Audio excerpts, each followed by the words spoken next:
Good morning student, today is your science class and I will teach you chapter number 3, the nervous system. Okay, so let's start. Our nervous system consists of three main parts. हमारी nervous system के अंदर तीन main parts होते हैं, the brain, the spinal cord and the nerves. Okay, so basically what is nervous system? Okay, the brain, spinal cord and nerves form a body system. Brain, spinal cord और nerves यानी हमारा दिमाग, spinal cord और nerves यानी you can see the diagram of nervous system here. Brain, spinal cord यानी जो हमारी रीढ़ की हड्डी होती है वो, एंड नर्व यानी जो हमारी नसें होती हैं वो हमारी बॉडी को बनाती हैं, ठीक, विच controls all the system of the body, जो कि कंट्रोल करती हैं बॉडी के सारे सिस्टम को, ठीक। इस कंट्रोलिंग सिस्टम को हम कहते हैं नर्वस सिस्टम, ठीक। नर्वस सिस्टम में हम सारे एक्टिविटी, ह्यूमन बॉडी की जो एक्टिविटी होती है वो कंट्रोल करते हैं, जैसे रनिंग, जंपिंग, सिटिंग, रीडिंग यानी हंसना, खेलना, बोलना, खाना, बात करना, ये सब, ठीक।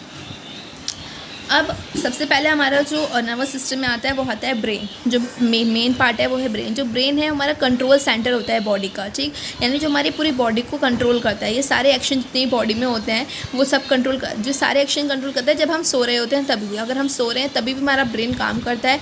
ये कम से कम ये हमारे नर्व सेल से बना हुआ होता है और इसका वेट जो होता है 1.4 to 1.5 किलोग्राम, इतना हमारे ब्रेन का वेट होता है, ठीक। It enclosed and protected by an outer covering called the skull.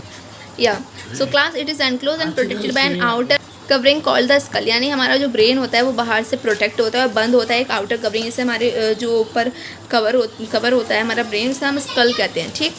Like you can see the skull here, this the diagram. Okay, now हमारा ब्रेन जो होता है एक वॉलनट की तरह होता है, एक अखरोट की तरह दिखता है, ठीक।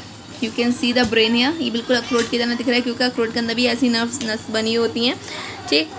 एंड एक सुपर कंप्यूटर होता है, ठीक है। बहुत सारे फंक्शन एक ही साथ काम, बहुत सारे मेमोरी एक साथ रख सकता है, बहुत सारे काम एक साथ कर सकता है। जो ब्रेन होता है उसे हम अपनी इन्फॉर्मेशन ब्रेन के अंदर भी स्टोर करते हैं, ठीक है, और उसे रिकॉल कर सकते हैं जब हमें ज़रूरत है, यानी हमें जो भी याददाश्त है अपने ब्रेन के अंदर स्टोर कर लेते हैं और जब हमें ज़रूरत होती है तो वो चीज़ हम याद कर लेते हैं। इस एबिलिटी को ब्रेन की, यानी इस इन्फॉर्मेशन को रिकॉल करना, यानी जो चीज़ इन्फॉर्मेशन आपके ब्रेन के अंदर स्टोर है उसे याद करना, उसे हम कहते हैं मेमोरी, ठीक, याददाश्त।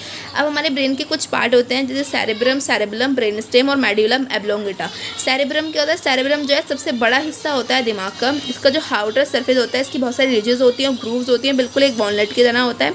You can see the cerebrum हमारा upper part and cerebrum is the lower part of the brain. Okay, तो सेरेब्रम का स्टूडेंट्स काम ये होता है कि वो हमारी मेमोरी को कंट्रोल करता है, जो थॉट्स होते हैं, रीजनिंग होते हैं, उन सबको कंट्रोल करता है, इंटेलिजेंस को, हमारे सेल्फ ऑर्गन को। ये हमें ब्रेन को एबिलिटी देता है सोचने और समझने की, ठीक है। तो सेरेब्रम होता है स्टूडेंट, वो लिक्विड होता है बिलो द सेरेब्रम, ठीक है। सेरेब्रम हमारे सेरेब्रम के नीचे, जैसे आप देख रहे हैं डायग्राम में, जो अपर पार्ट है हमारे ब्रेन का, हमारे दिमाग का जो ऊपर का हिस्सा होता है उसे हम सेरेब्रम बोलते हैं। उसके नीचे जो नीचे का पार्ट होता है उसे हम सेरेब्रम बोलते हैं, और इस नीचे के पार्ट में जो नर्व्स निकल होते हैं उसे हम बोलते हैं ब्रेन स्टेम या फिर मेडुला ऑब्लोंगेटा, ठीक। तो मैंने आपको सेरेब्रम का वर्क बता दिया कि सेरेब्रम का क्या काम होता है। सेरेब्रम का काम ये होता है कि हम कोई भी अपनी मेमोरी को कंट्रोल कर सकते हैं, यानी कोई भी रीजनिंग, थॉट, इंटेलिजेंस होती है उसे, ठीक। सेरेब्रम जो होता है वो उसके ब्रेन की नीचे साइड में होता है, ठीक है, स्कल पर। ये कोऑर्डिनेट करता है और कंट्रोल करता है मसल्स के मूवमेंट को, ठीक है। हमारी बॉडी के अंदर जो हमारी मसल्स होती हैं उनकी जो मूवमेंट होते हैं उन्हें कंट्रोल और कोऑर्डिनेट करता है। ये हमें हमारे पोस्चर को मेंटेन करने में मदद करता है, हमारे बैलेंस को रखने में, ठीक है। फिर आता है मेडुला ऑब्लोंगेटा। मेडुला ऑब्लोंगेटा जो है ब्रेन को जोड़ता है स्पाइनल कोर्ड से, यानी हमारा जो दिमाग होता है हमारी रीढ़ की हड्डी से जोड़ने का काम जो करता है वो मेडुला ऑब्लोंगेटा करता है। ये हमारे लोअर पोर्शन होता है ब्रेन का, ठीक है, नीचे का हिस्सा होता है। ये एक स्टैम्प की तरह होता है, ठीक है, जो कि कंट्रोल करती है सारे इन्वॉल्यूटरी बॉडी फंक्शन, जैसे डाइजेशन, रेस्पिरेशन, ब्लड सर्कुलेशन, ठीक है। डाइजेशन जो होते हैं, सारे इन्वॉल्यूटरी बॉडी फंक्शन जो होते हैं हमारे, डाइजेशन है, रेस्पिरेशन है, ब्लड सर्कुलेशन है। इन्वॉल्यूटरी बॉडी फंक्शन जो होते हैं वो फंक्शन होते हैं जो कि ऑटोमेटिकली होते हैं और हमारे कंट्रोल में नहीं होते। यानी जैसे अगर मैं ये पेंसिल यहाँ रख रही हूँ तो ये हमारा वॉल्यूंटरी फंक्शन है, लेकिन इनवॉल्यूंटरी फंक्शन वो फंक्शन होते हैं जो हमारी बॉडी के अंदर चलते रहते हैं, लेकिन हमारा उसके ऊपर कोई कंट्रोल नहीं होता, ठीक। फिर आता है हमारी स्पाइनल कोड यानी रीढ़ की हड्डी, पीछे की हड्डी। स्पाइनल कोड जो होती है वो शुरू होती है ब्रेन जहाँ से ख़त्म होता है वहाँ से स्पाइनल कोड शुरू होती है, ठीक। ये बिल्कुल कवर्ड होती है और प्रोटेक्ट होती है एक वर्टेब्री कॉलम से। एक वर्टेब्री कॉलम होता है जिससे कवर्ड और प्रोटेक्ट होती है। जो वर्टेब्री कॉलम होता है उसे हम बैकबोन स्पाइनल कोड भी बोलते हैं। वर्टेब्री कॉलम जो होता है बहुत सारी हड्डियों से बना होता है जिसे हम वर्टेब्रे कहते हैं, ठीक।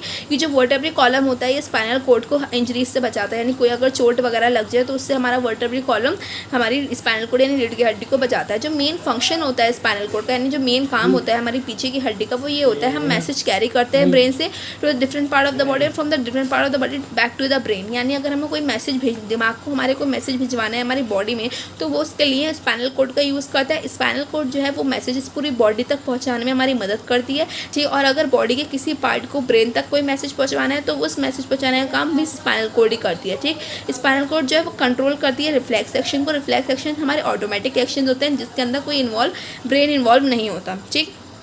अब हमारा जो थर्ड मेन पार्ट है वो है नर्व्स। नर्व्स जो है वो मैसेजेस कैरी करती हैं ब्रेन के बीच में और जो हिस्से होते हैं बॉडी के उसके बीच में, ये मैसेंजर होती हैं जो कि बहुत सारी डिफरेंट पार्ट्स ऑफ बॉडी को ब्रेन से कनेक्ट करती हैं, ठीक है। जैसे अगर ब्रेन ने हमें बोला कि हमें बैग, जैसे ब्रेन ने हमें कहा कि हमें हैवी बैग उठाना है, अगर ब्रेन ने मुझे बोला कि मुझे आपको पढ़ाना है, ठीक, आपको ब्रेन ने बोला कि आपको पढ़ना है, ये चैप्टर रीड करना है, ये वर्क करना है, ठीक है। तो ये नर्व्स के थ्रू आपके पास ये मैसेज, अपनी बॉडी के मैसेज है डिलीवर्ड होता है। अब नर्व्स जो होती हैं बहुत सारी सेल से बनी हुई होती हैं जिसे हम नर्व सेल और न्यूरॉन्स कहते हैं। न्यूरॉन्स भी 3 तरह के होते हैं, sensory neurons, motor neurons and mixed neurons. Sensory neurons कौन से होते हैं? सेंसरी न्यूरॉन्स मैसेज को कैरी करते हैं सेंस ऑर्गन्स तक और ब्रेन तक और फिर स्पाइनल कोड तक, ठीक। मोटर न्यूरॉन्स कौन से होते हैं? मोटर न्यूरॉन्स जो होते हैं मैसेज को कैरी करते हैं ब्रेन से, स्पाइनल कोड से और फिर सारी मसल्स ऑफ द बॉडी तक, ठीक। You can see the example of sensory neuron and motor neuron, okay. Now mix neuron जो है वो दोनों फंक्शन यानी मोटर और सेंसरी दोनों न्यूरॉन्स का काम करते हैं, ठीक। फिर आते हैं टाइप्स ऑफ एक्शन कितने टाइप्स के होते हैं बेसिकली, यानी जो हम एक्शन जो हम काम वगैरह करते हैं वो हमारे 3 टाइप के होते हैं, वॉलंटरी, इनवॉलंटरी और रिफ्लेक्स। वॉलंटरी एक्शन कौन से एक्शन होते हैं? वॉलंटरी एक्शन वो एक्शन होते हैं जो कि पर्सन द्वारा कंट्रोल होते हैं, ठीक है। Performing them these action involve the brain and the thought process, यानी ये जो एक्शन होता है इसके अंदर क्या होता है? ब्रेन और थॉट यानी सोचने समझने की क्षमता। जैसे हम वेट उठाना है या फिर हमें क्लैप करना है, लिखना है, कोई टी पीनी है, ठीक है, हमारे वॉलंटरी एक्शंस की एग्जाम्पल्स हैं, ठीक। इनवॉलंटरी एक्शंस वो एक्शंस होते हैं जो कि हमारे द्वारा कॉन्शियसली कंट्रोल नहीं होते, ठीक। यानी जैसे हमारा हार्ट बीट कर रहा है तो ये हमारे ऊपर तो नहीं, अगर हम चाहें तो इसे हार्ट बीट को रोक तो नहीं सकते हैं, ठीक। जैसे हमारा डाइजेशन ऑफ फूड है, फूड का डाइजेशन हो रहा है, हमारे इनवॉलंटरी जो हमारे इनवॉलंटरी फंक्शन होते हैं, एक्शंस होते हैं सॉरी, जो हमारे कंट्रोल में नहीं होते, जो बॉडी के अंदर ऑटोमेटिकली होते हैं, ठीक। अब आते हैं रिफ्लेक्स एक्शन इमीडिएट होते हैं और ऑटोमेटिक एक्शंस होते हैं जो कि ब्रेन द्वारा कंट्रोल होते हैं। जैसे हमने फॉर एग्जाम्पल अगर हमने किसी गर्म चीज़ को छू लिया या फिर हमने किसी टी गर्म है, हमने उसमें अपना हैंड डाले तो एकदम क्या होगा, हम अपना हाथ निकाल लेंगे। तो ये हमें ब्रेन से जुड़े हैं, हमें ब्रेन ये मैसेज दे रहा है कि वो चीज़ गर्म है उसे टच मत करो, तो हम एकदम अपना हाथ निकाल लेते हैं। तो ये बहुत इमीडिएट वाले एक्शंस होते हैं जो हमारे रिफ्लेक्स एक्शन में आते हैं, ठीक। यानी हमें इस बात की समझ है कि अगर कोई गर्म चीज़ है तो उसे नहीं छूना है, ठीक है, ये सब। Now class I will teach you only this part, okay. I will continue from tomorrow. Now this is enough. I'll teach you the other half of this chapter in the next video, okay. So read the chapter carefully, understand it and try to understand the diagrams which is given in your book, okay. Thank you.